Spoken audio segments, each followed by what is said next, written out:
What's the meaning of Burma?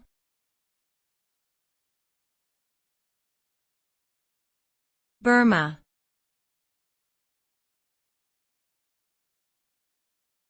Burma.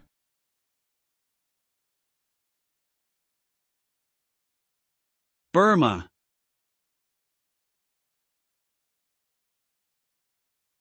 Burma.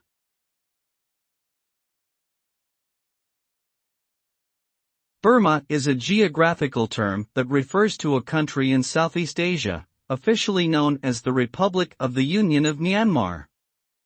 The name Burma was used during the colonial period when the country was under British rule.